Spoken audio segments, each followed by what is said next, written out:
inicialmente, e seja na nossa família reunida como corpo de Cristo. A realidade de exercer a piedade. Veja aí, se você tiver com a sua Bíblia aberta ou o seu celular ligado na Bíblia, né? Espero que esteja ligado na Bíblia. Veja aí no verso 4, fala: mas se uma viúva tem filhos ou netos, que estes aprendam primeiramente a colocar a sua religião em prática, cuidando de sua própria família. Cuidando de sua própria família.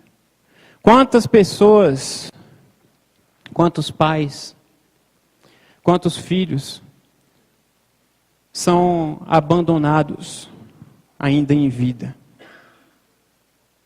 Quantos pais já perderam seu filho com seu filho em vida? Quantos filhos já perderam seus pais e são órfãos de pais vivos?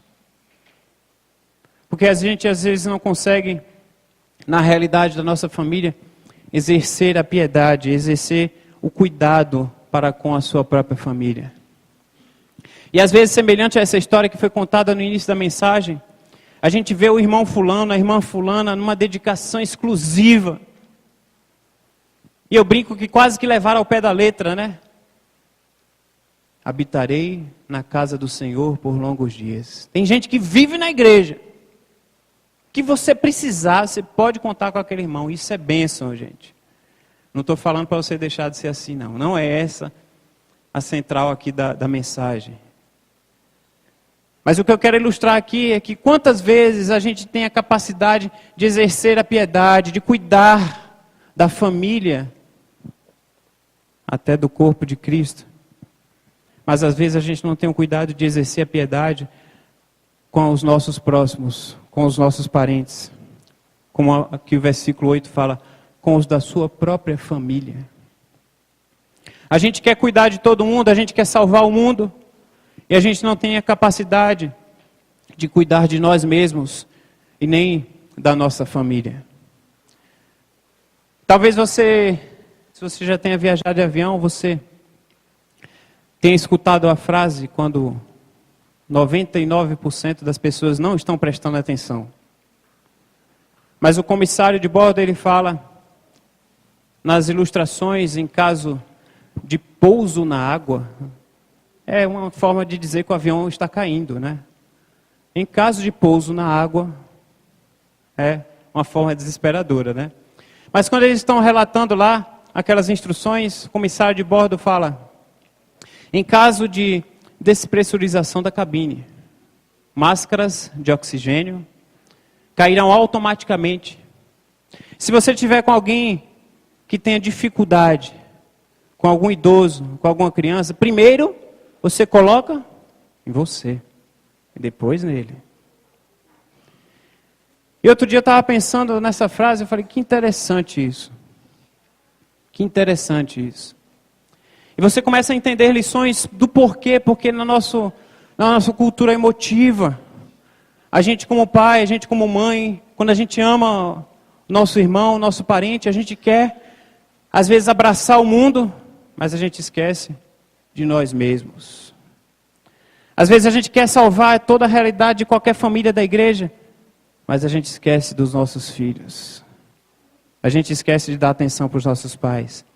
A gente esquece de dar atenção para a gente mesmo. E quando a gente vai ver, a gente está na dificuldade, sem condições, precisando ser ajudado e ainda querendo ajudar.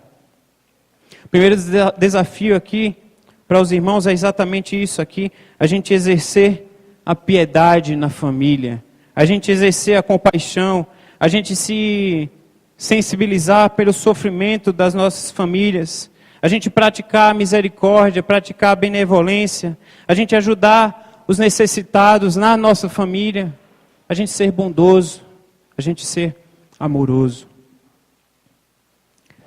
E às vezes a gente é criado de uma forma e depois que a gente casa, parece que a gente só pega o lado ruim da outra família, né? Vocês já perceberam isso? A gente aprende de uma forma e a outra família também tem um lado muito bom e tem algumas coisas ruins, como a nossa também tem. Aí a esposa aprende o lado ruim da família do marido e o marido aprende o lado ruim da família da esposa. Podia aprender o contrário, né? Podia ser o contrário. E nesse corre-corre, nessa vida louca, a gente esquece de idade. E Deus é tão misericordioso, meus irmãos, que Deus não desampara a gente. E se necessário for, na hora da dificuldade, na hora que a gente precisa viver essa piedade, Deus coloca outras pessoas no caminho da gente. Mas a palavra nos desafia para que nós sejamos piedosos, para que nós demos atenção aos da nossa família. Nós devemos resgatar isso. A segunda realidade aqui, em termos de cuidado com a família, de sangue, família do corpo de Cristo, é você recompensar os pais. Aí também no verso 4 fala: colocar a sua religião em prática, cuidando de sua própria família e retribuindo o bem recebido de seus pais, avós, pois isso agrada a Deus. Retribuir o bem que os seus pais fizeram por você. Retribuir o bem que seus pais fizeram por você. Por mais que a gente saiba, eu sou um filho de uma família com 4 filhos. Ainda é pouco considerado com a família da minha mãe e do meu pai. Minha avó teve coragem de ter 13, aliás, 14, 2 morreram. A família do meu pai foram 9, 2 morreram. Então, se for comparado, né, tudo depende do referencial. Se for comparado com a própria família do meu pai e da minha mãe, a família dos meus pais, os filhos, são poucos, 4. Mas para a realidade de hoje já é muito. E eu lembro quando era tão difícil, o dia a dia, a gente contava para pagar as contas, a gente tinha dificuldade de pagar a escola, mas a gente nunca vivenciou o desamparo de Deus, porque Deus, Ele estava atento para a nossa família no dia a dia, com toda a dificuldade. E por mais que a gente entendesse a realidade da dificuldade, de fato, a gente só entende o que é dificuldade quando a gente está do outro lado agora. Aí agora o bicho pega. Agora o bicho pega. Quando você perde seu marido, né, Dalva? Criar 2 filhos, e agora tudo está nas minhas costas. E agora? Quando eu era adolescente, jovem, não. Você até entende a realidade. Você até começa a trabalhar. Dependendo do pai e da mãe, fala: ó, filho, você tem que começar a pagar uma conta em casa. Para sentir o peso, né? Sentir o peso. Quando for tomar aquele banho no dia frio, que deixa o chuveiro ligado 5 minutos para esquentar a água, e a água indo literalmente pelo ralo. Assim como o teu dinheiro indo pelo ralo. Não só através da água, mas da energia. E a Eletropaulo agradece, fica feliz, e você deixando lá gastar. Aí quando o jovem começa a trabalhar, que o filho fala: filho, agora você vai pagar a conta de luz. Ele já começa a sentir um pouco do peso. Quando ele vai tomar banho, ele diz: opa, vai sair do meu bolso. Eu já não vou deixar tanto tempo o chuveiro esquentando, já vou ligar, esperar um tempinho e já entrar. Mas por mais que a gente viva essa realidade, a gente só entende de fato o peso do compromisso dessa realidade quando a gente está agora do outro lado. Agora a gente como pai e mãe. Aí agora é complicado. Agora a gente entende o quão é importante a gente recompensar os nossos pais, a gente valorizar os nossos pais, a gente valorizar as nossas mães. Hoje a gente comemora o Dia das Mães. A gente valorizar cada sacrifício que os nossos pais fizeram. Porque pai e mãe a gente abre mão. Viu, Adriano? A gente abre mão. Quando fala assim: o negócio está apertado. Eu preciso comprar uma camisa nova para mim, mas olha essa roupinha aqui, eu não consigo resistir. Aí você vai lá e compra a roupinha para Manu e deixa de comprar a camisa que você precisa. Pai e mãe faz isso. E a gente precisa, e a gente é desafiado pela palavra a recompensar os nossos pais. Recompensar significa honrar, amar, respeitar os nossos progenitores. Pode ser pai, mãe, avô, avó, bisavô, aquela pessoa que te criou, tio. E lamentavelmente muitas vezes, pessoas que deram quase que o seu sangue, e talvez até o seu sangue, pelo filho, pelo sobrinho, pelo neto. São pessoas que estão sendo abandonadas. Os filhos cresceram, estudaram, graças a Deus em primeiro lugar, mas ao investimento, à visão, ao sacrifício do pai e da mãe, do avô e da avó. Mas agora que parece que já estão bem financeiramente, agora eu sou independente. E a gente não tem a capacidade de recompensar os pais, às vezes tem dificuldade de dar uma carona para o pai. Às vezes não honra mais o pai e a mãe. Às vezes ignora, às vezes o telefone toca e os jovens hoje costumam fazer muito isso. Mas também às vezes acontece o contrário. Pai e mãe que deixa o seu filho para lá, fala, não vejo a hora do meu filho casar para ter a sua vida, vai viver a sua vida. E é bom essa independência.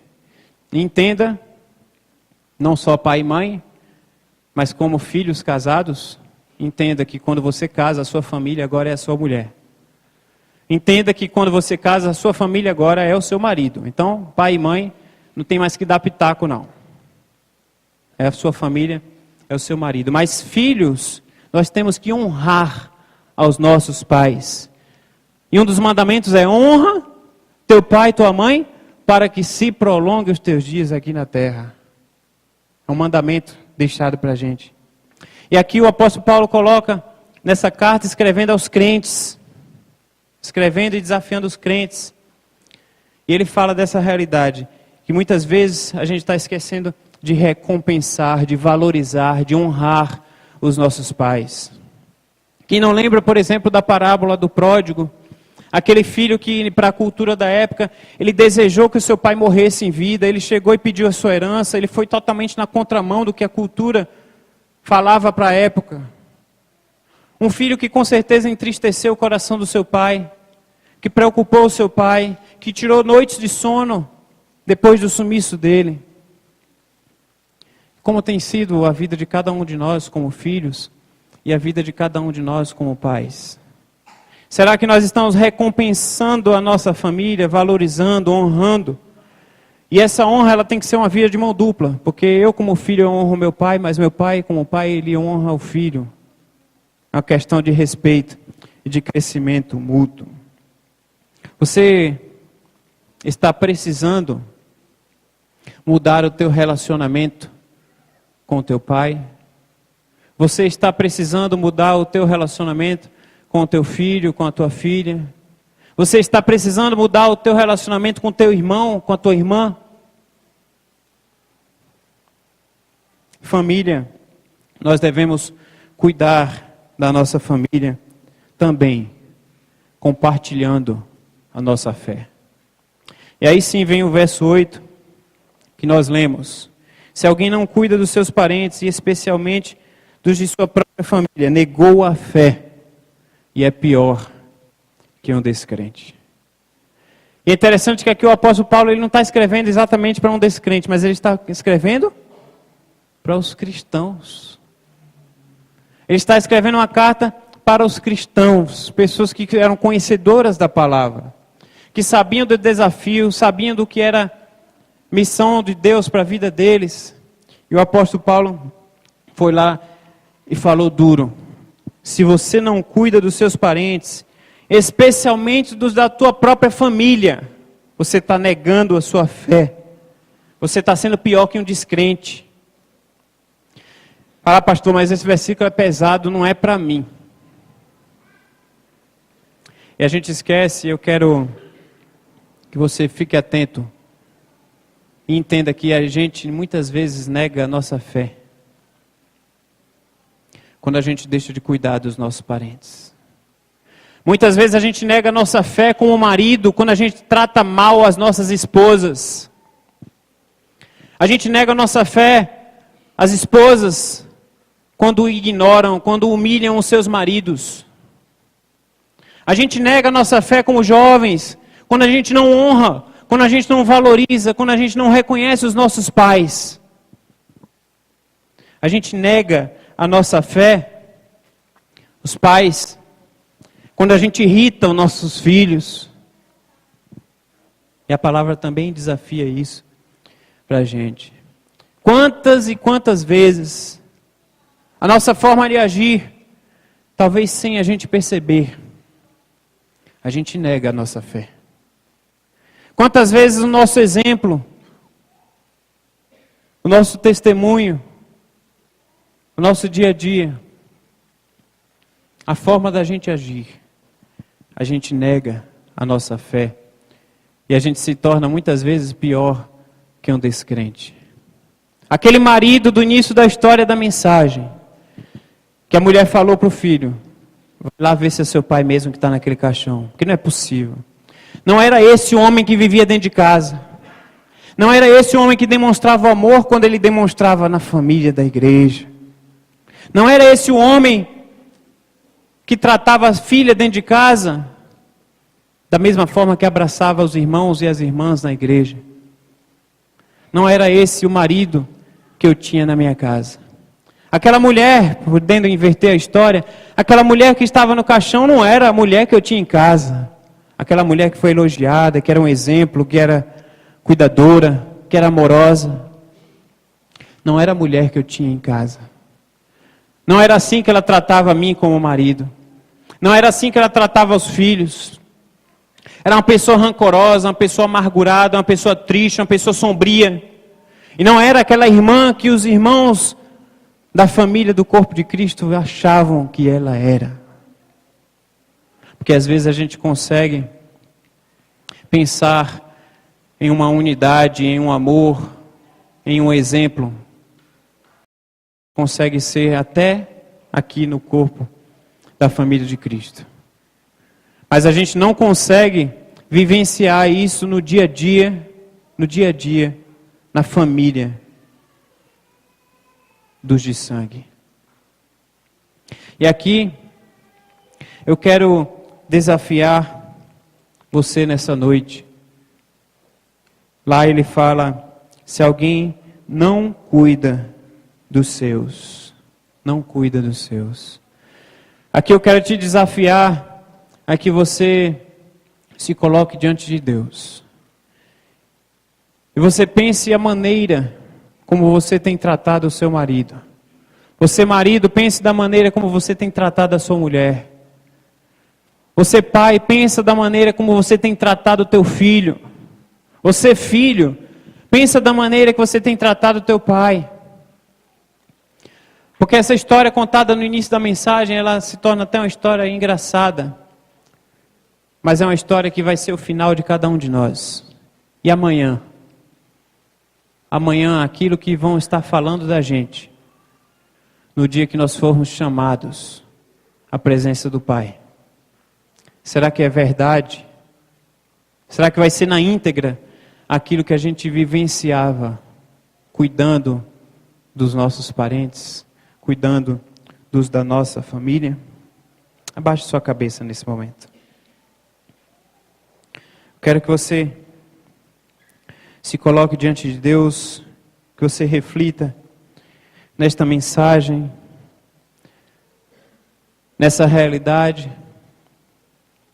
Eu quero que você se coloque diante de Deus e você pense se você tem cuidado dos seus. Cuidado dos seus. Se o amor que você tem demonstrado aqui na igreja, aqui aos domingos, o carinho, a atenção, a forma de falar que você tem demonstrado aos irmãos e às irmãs aqui na igreja, tem sido a forma que você trata a sua mulher em casa? A forma que você tem tratado os irmãos, que você trata os seus amigos, que você trata os seus vizinhos, que você trata os seus colegas de trabalho, que te elogiam, que tiram o chapéu para o teu comportamento. Se é a forma que você tem tratado o teu marido. Se é a forma que você tem tratado os teus filhos. Filhos, pensem e reflitam se a forma como você dá aquela risada gostosa e empolgante quando você está com os seus amigos, se é a mesma alegria que você tem quando você está reunido com a sua família.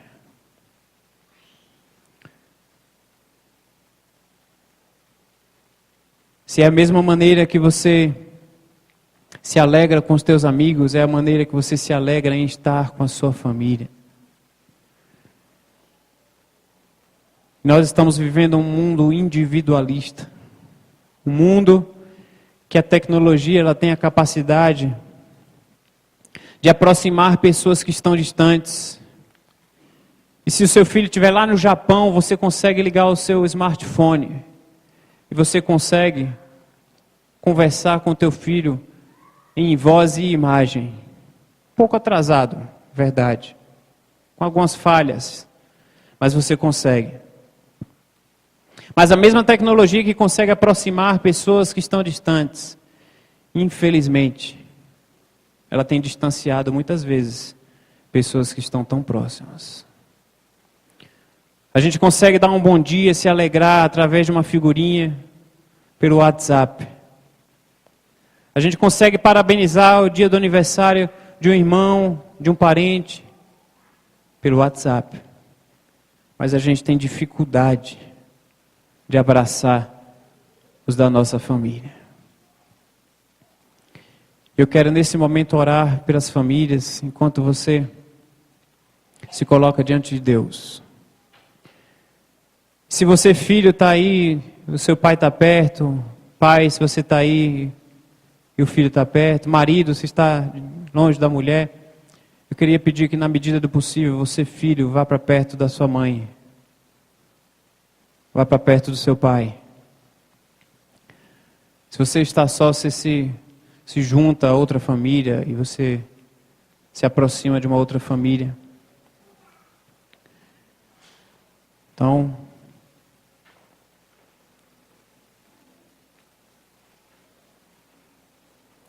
nós vamos clamar a Deus pelas famílias.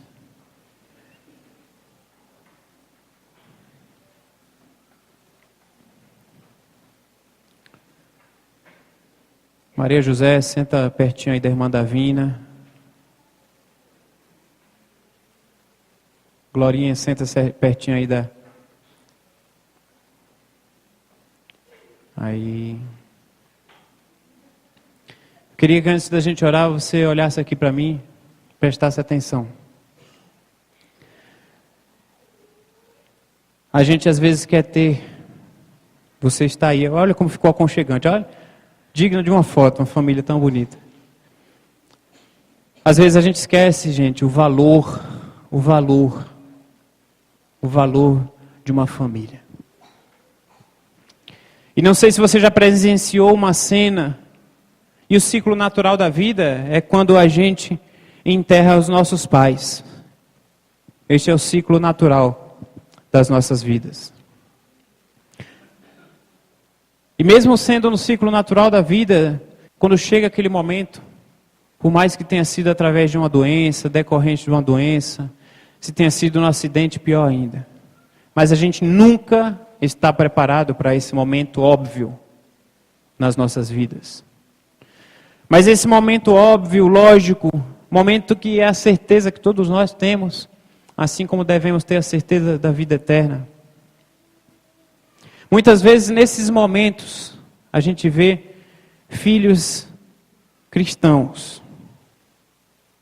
Não vou usar o exemplo de filhos que não têm o conhecimento da palavra, que a gente até entende. Mas a gente vê filhos cristãos chorando e tal, mas não é somente neste nível. Filhos cristãos desesperados, parece que sem entender a mensagem do Evangelho. Sem entender a realidade de céu. E muitas vezes a psicologia explica que isso é reflexo da forma que os filhos trataram os seus pais. Muitas vezes a gente vê maridos desesperados. Vão estar entristecidos, mas eu falo em um nível que foge do controle humano. Porque muitas vezes é realidade daquilo que não foi vivido.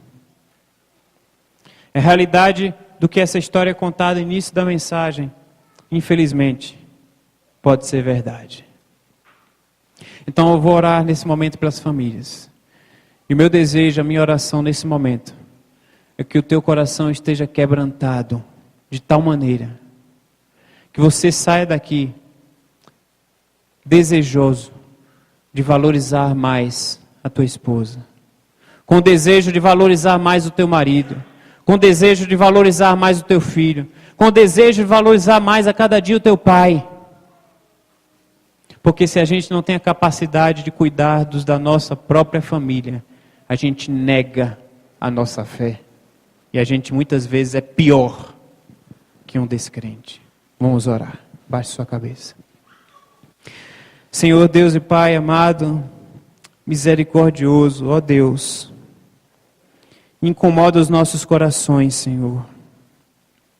Fala de uma maneira especial, Senhor, para que nós possamos valorizar os da nossa própria família.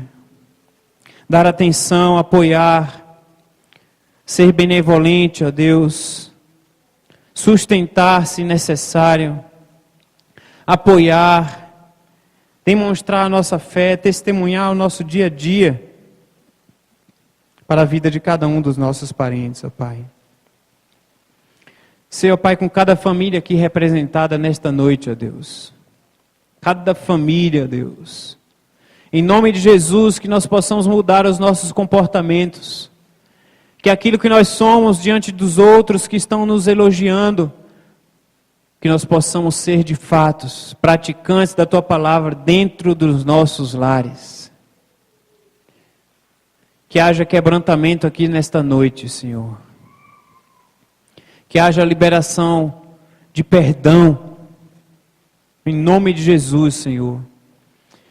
Que relacionamentos sejam restabelecidos. Relacionamento entre marido e mulher. Relacionamento entre pai e filho. Em nome de Jesus, ó Pai, relacionamento entre irmãos, sejam irmãos de sangue ou irmãos em Cristo. Que nós possamos, ó Pai, vivenciar a nossa fé a cada dia, amando e valorizando a nossa família, Senhor.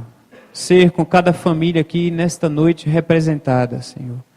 Tu sabes das dificuldades, Tu sabes dos desafios, Tu sabes aquilo que tem incomodado, Tu sabes a forma que cada um tem se comportado, ó Pai. E no Teu nome, ó Pai, eu quero clamar a Ti que haja quebrantamento, que nós possamos sair daqui diferentes de quando nós entramos. Valorizando e reconhecendo a necessidade de termos famílias unidas, famílias firmes. Porque às vezes a gente deseja ter uma igreja firme e unida, às vezes a gente deseja ter uma sociedade firme e unida, e às vezes a gente não consegue valorizar os da nossa própria família. Em nome de Jesus, Senhor, que haja quebrantamento de vidas nesta noite. No Teu nome que eu oro, desde agora e para todo sempre, com o perdão dos nossos pecados. Amém. Deus abençoe a cada um.